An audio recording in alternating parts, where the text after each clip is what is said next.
قد يسرنا القرآن للذكر فهل من مدكر۔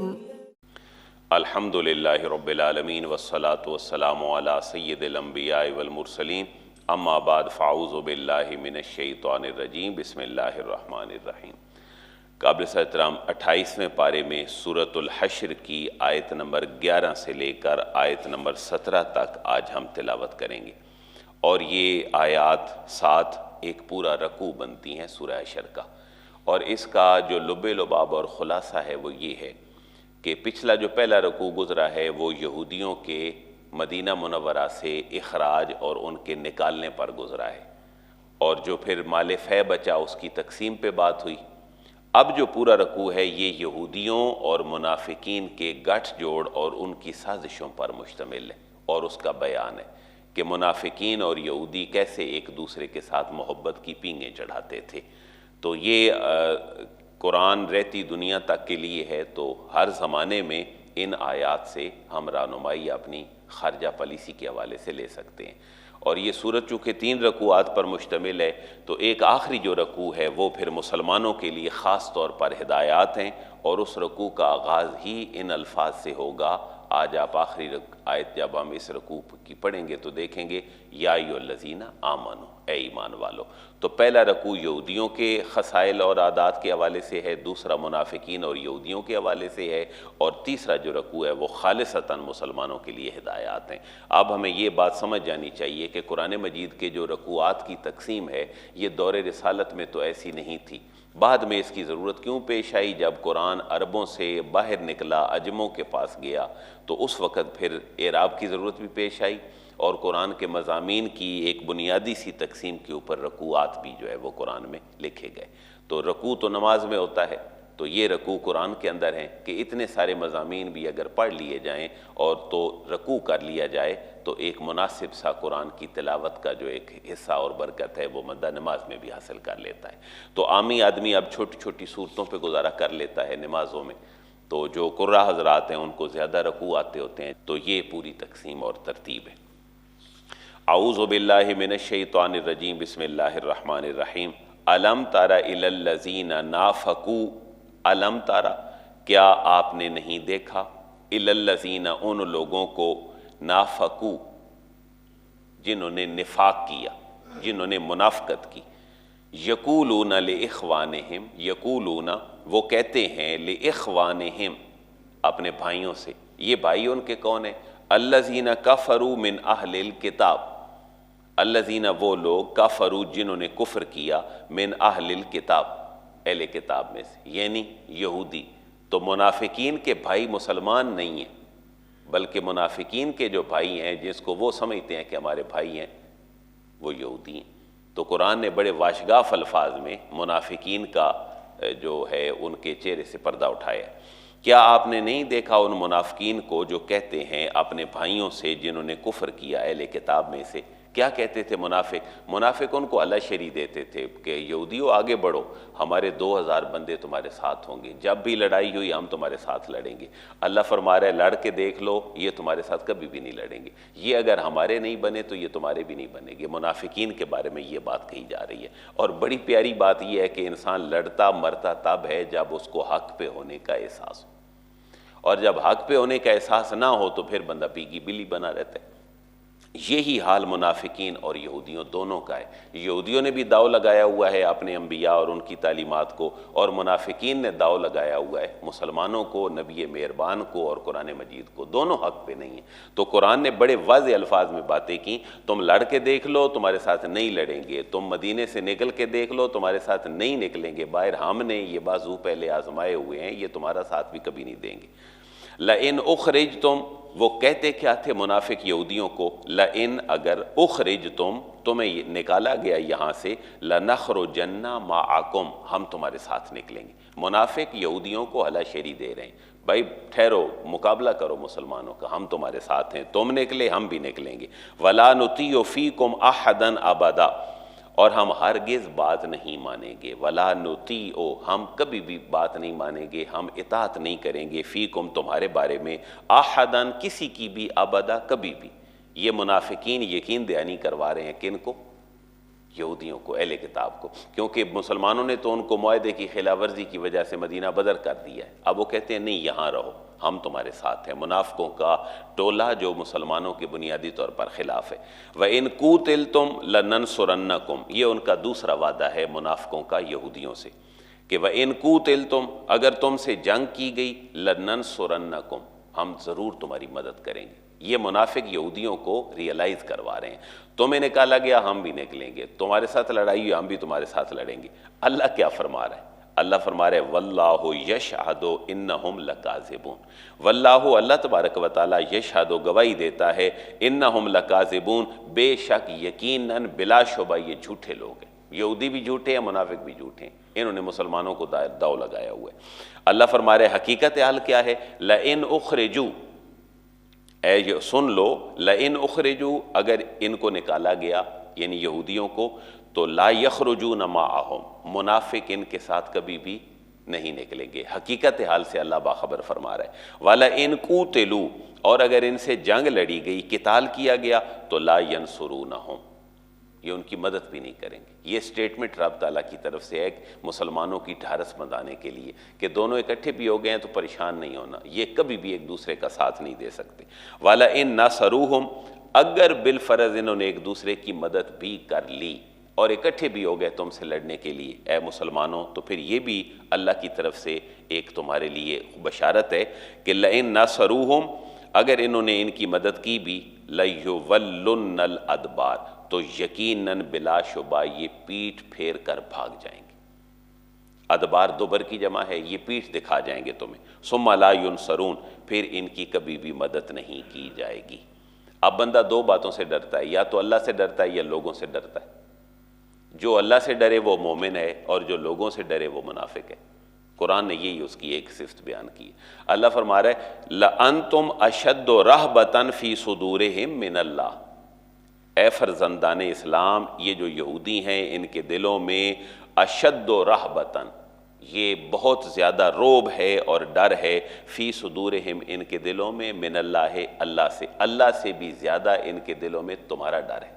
تو جب تمہارا ڈر ہے تو پھر منافق تمہارے منہ پہ آ کے تمہارے بن جاتے ہیں۔ اگر انہیں اللہ کا ڈر ہوتا تو یہ تو جلوت خلوت میں صرف اللہ کے ساتھ ہوتے، تو ان کے دلوں میں انسانوں کا ڈر زیادہ ہے۔ ذالک بأنہم قوم لا یفقہون، اور جس قوم کے دلوں میں اور جس فرد کے دلوں میں لوگوں کی محبت اور لوگوں کا ڈر تو ہو لیکن اللہ کی پرواہ نہ ہو، وہ قوم کیسی قوم ہوتی ہے؟ ذالکہ، یہ اس لیے ہے، بأنہم قوم، یہ ایسے لوگ ہیں، لا یفقہون، جو ناسمجھ ہیں۔ ایسا بندہ جو اللہ سے نہ ڈرے، بندوں سے ڈرے، وہ ناسمجھ آدمی ہے۔ اور یہ جو لفظ استعمال ہوا ہے یفقہون، اسی سے لفظ نکلا ہے فقہ، جس کو ہم فقہ بولتے ہیں، اسی سے نکلا ہے فقہا، جو بڑی بڑی عظیم شخصیات ہیں، امام اعظم ابو حنیفہ، امام شافعی، امام مالک، امام احمد بن حنبل، وہ فقہا ہیں۔ تو فقہ اور فقہا کا معنی کیا ہے؟ سمجھ۔ ان کے سامنے پورا قرآن و حدیث کا ذخیرہ تھا، وہ متعدد قرآن کے کنسیپٹ سے، متعدد حدیث مبارکہ کے کنسیپٹ سے، ایک مفہوم کی حدیث ہے، دوسرے کی بھی ہے، تیسرے کی بھی ہے، چوتھے کی بھی ہے۔ عمل کیسے ہوا؟ ان کا رس نکال کر انہوں نے اپنی فقہ مرتب کر لی، کیونکہ آج دنیا یہ سمجھتی ہے کہ جو فقہا کا ترتیب دیا ہوا نظام ہے یہ قرآن اور سنت سے الگ ہے۔ لوگ قرآن و سنت کی طرف لوگوں کو بلاتے ہیں، کہتے ہیں یہ فقہا کا اپنا دیا ہوا ترتیب ہے۔ نہیں، فقہ کا معنی ہوتا ہے سمجھ۔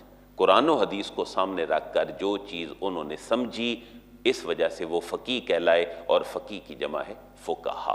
ان کا جو دلیل اور مستدل ہے وہ بھی کیا تھا؟ قرآن و سنت تھا۔ قرآن و سنت کے بغیر لوگوں کو اپنے پیچھے کون لگا سکتا ہے؟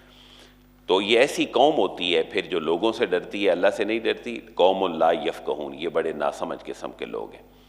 اچھا، پھر یہودیوں کی یہاں ایک خصلت بیان ہوئی ہے، ذرا آج پڑھیں اور دیکھیں کہ آج ببر شیر کیوں بن گیا اسرائیل اور یہودی دنیا پہ حکمرانی کیوں کر رہے ہیں، حالانکہ ان کی صفت ان کے خالق اور ان کے مینوفیکچرر نے کیا بیان کیا کہ یہودی کس طرح کی قوم ہے۔ اللہ فرما رہا ہے یہ کبھی بھی اپنے گھروں سے نکل کر باہر کھلے میدان میں تم سے لڑنے کی جرت ہی نہیں کر سکتے، کیونکہ یہ حق پہ نہیں، اور جرت اور بہادری تب آتی ہے جب انسان حق کے اوپر ہوتا ہے۔ تو یہودیوں کی خصلت تو اللہ یہ بیان فرما رہا ہے، کبھی بھی مسلمانوں کے ساتھ کھلے میدانوں میں یہ جنگ اور لڑائی نہیں کر سکتے۔ آج اگر اس کے باوجود بھی وہ مسلمانوں پہ اور پوری دنیا پہ حکمرانی کر رہے ہیں تو پھر ہم غلطی کے اوپر ہیں۔ وہ ان کی صفت تو اللہ نے یہاں بیان کر دی، ذرا غور کریں ایک ایک لفظ پر۔ لا یقاتلونکم جمیعا، اے فرزندان اسلام، اے مسلمانوں، یہ اتنے بزدل ہیں کہ لا یقاتلونکم، یہ کبھی بھی لڑ نہیں سکتے، یہ کبھی بھی تم سے نہیں لڑیں گے، جمیعا، سارے اکٹھے ہو کر۔ وہ ہمارے مقابلے میں ذاتی طور پر تو اکٹھے ہیں لیکن اکٹھے ہو کر کبھی لڑ نہیں سکتے۔ جنگیں دیکھ لیں، نظام دیکھ لیں، یہودیوں کا حضرت عیسیٰ کے بارے میں برے الفاظ دیکھ لیں کہ معاذ اللہ ان کی ماں نے تو کہیں معاشقہ کیا اور بچہ پیدا ہو گیا، حالانکہ ان کا باپ تو تھا ہی نہیں، عیسیٰ علیہ السلام کا۔ آپس کی دشمنی کا یہ عالم ہے، لیکن مسلمانوں کے لیے اکٹھے ہیں۔ ان کی ماں کی، ان کے نبی کی ماں کی پاک دامنی قرآن مجید نے بیان فرمائی ہے اور ان کو کہا ہے کہ وہ صدیقہ ہیں، سچی ہیں اور وہ پاک دامنہ ہیں۔ تو اسلام ان کا محسن ہے، نہ کہ یہودیت ان کی محسن ہے۔ لا یقاتلونکم جمیعا، اے حبیب یہ بڑے بزدل لوگ ہیں، یہ کبھی بھی اکٹھے ہو کر نہیں لڑیں گے تمہارے ساتھ۔ الا فی قرن محصنہ، الا مگر فی قرن، قریہ کی جمع ہے قرن، مگر یہ دیہاتوں میں کہیں ایسی جگہوں بستیوں میں لڑیں گے، محصنہ جو بڑی کلا بند ہوں گی، کوئی ایسی جگہ پہ لڑیں گے جہاں ان کے لیے ادھر ادھر بڑی حفاظتی باڑیں ہوں، یہ اندر چھپ کر تمہارے ساتھ لڑیں گے، یہ باہر نہیں آئیں گے۔ اسرائیل نے اپنی پروٹیکشن کے لیے پورا وہ نظام بنایا ہے ایئر کا، ایئرڈوم، وہ ان کا ڈیفینسو سسٹم ہے۔ قرآن مجید نے غالباً اسی کی طرف نشاندہی کی ہے، وہ تو آج وجود میں آیا ہے، لیکن الا فی قرم محصنہ، یہ محبوب کبھی بھی آپ سے جنگ کرنے کی طاقت نہیں رکھیں گے، الا مگر فی قرآن، ایسی جگہوں پر محصنہ جو کلا بند ہیں، جن کو وہ پروٹیکٹڈ ہیں اور ان کو باقاعدہ سے چیزوں کو محفوظ کر لیا گیا ہے۔ او من ورائے جدر، یا اگر یہ لڑیں گے بھی صحیح نا آپ سے، او کا معنی یا، من کا معنی سے، ورا کا معنی ہوتا ہے پیچھے، اور جدر جمع ہے دیوار، یہ دیواروں کے پیچھے سے آپ کے خلاف لڑیں گے، یہ کھل کر کبھی بھی آپ کے ساتھ نہیں لڑیں گے۔ تو آج بھی مسلمانوں کو آج متحد ہونے کی ضرورت ہے۔ ضروری نہیں کہ گولی مار دی جائے کسی کو، ٹیکنالوجی میں، معیشت میں، معاشرت میں، سیاست میں، تعلیم میں اتنا مضبوط ہوا جائے کہ قوموں کا مقابلہ کیا جائے، یہ مسلمانوں کی پرائرٹی ہونی چاہیے۔ جنگ تو ایک آخری عمل ہے، نبی پاک نے کبھی 13 سالوں میں مکے میں جنگ نہیں کی، مدینہ شریف گئے ہیں تو اب آخری بات ہے کہ جنگیں آ گئی ہیں۔ اور یہ بھی ذہن میں رکھیں، حضور نے، مسلمانوں نے کبھی مکے کے لوگوں پر حملہ نہیں کیا، مکے کے لوگوں نے خود چل کر مسلمانوں پہ حملہ کیا ہے۔ بدر مدینے کے قریب ہے، احد مدینے کے قریب ہے، خندق مدینے کے سامنے کھودی گئی ہے، تو حملہ تو اہل مکہ نے سینکڑوں کلومیٹر چل کے کیا ہے، 450 کلومیٹر کی راؤنڈ اباؤٹ مسافت سے آئے۔ اسلام میں جنگ کسی مسئلے کا پہلا حل نہیں ہے، جنگ کسی مسئلے کا آخری حل ہے۔ آج بھی ضروری نہیں کہ کسی کے ساتھ لڑا بھیڑا جائے، لیکن پالیسیاں ایسی بنائی جائیں کہ مسلمان مضبوط ہوں، من حیث القوم بڑے مضبوط ہو جائیں۔ جن لیول اور میدانوں میں قومیں دوسری مضبوط ہوتی ہیں تو ان کا اس لیول پر مقابلہ کیا جائے۔ باسہم بینہم شدید، یہ ایک اور بات ہے، قرآن نے ان کے لیے کہی ہے، آج صادق ہمارے اوپر آ گئی۔ اللہ فرما رہے ہیں محبوب یہ کبھی بھی نہیں لڑیں گے، ہاں دیواروں کے پیچھے سے چھپ چھپ کے لڑیں گے۔ باسہم بینہم شدید، محبوب ان کے آپس کے اختلافات بڑے شدید ہیں، بظاہر یہ آپ کے سامنے اکٹھے ہیں لیکن اندر سے یہ اتنے کمزور ہیں کہ کبھی بھی کھل کے آ کے لڑ نہیں سکتے۔ ہم بھی بالکل ایسے ہی اب کمزور ہیں، ہماری ساری توانائیاں دوسرے مسالے کے خلاف صرف ہوتی ہیں، اور ہم اندر سے اتنے کمزور ہیں کہ کسی ملک کے اوپر حملہ ہو تو شاید دوسرے ممالک آواز نہ اٹھائیں، کیونکہ یہ تو شیعہ سٹیٹ ہے۔ کوئی اور اگر حملہ کرے تو ممکن ہے وہ کہے جی یہ کسی اور سیکٹ کی سٹیٹ ہے تو ہم کیوں ان کے پیچھے جائیں، ہم نے تو اپنا ملک بچانا ہے۔ تو جو ان کی کمزوری قرآن نے واضح کی ہے وہ آج کمزوری مسلمانوں میں دار آئی ہے۔ باسہم بینہم شدید، ان کا آپس کا اختلاف محبوب بہت شدید ہے۔ تحسبہم، اے حبیب آپ اور آپ کے صحابہ اور اے فرزندان اسلام تم انہیں گمان کرتے ہو جمیعا اکٹھے، لیکن وقلوبہم شتیٰ، ان کے دل جدا جدا ہیں۔ کتنی پیاری بات قرآن نے کہی۔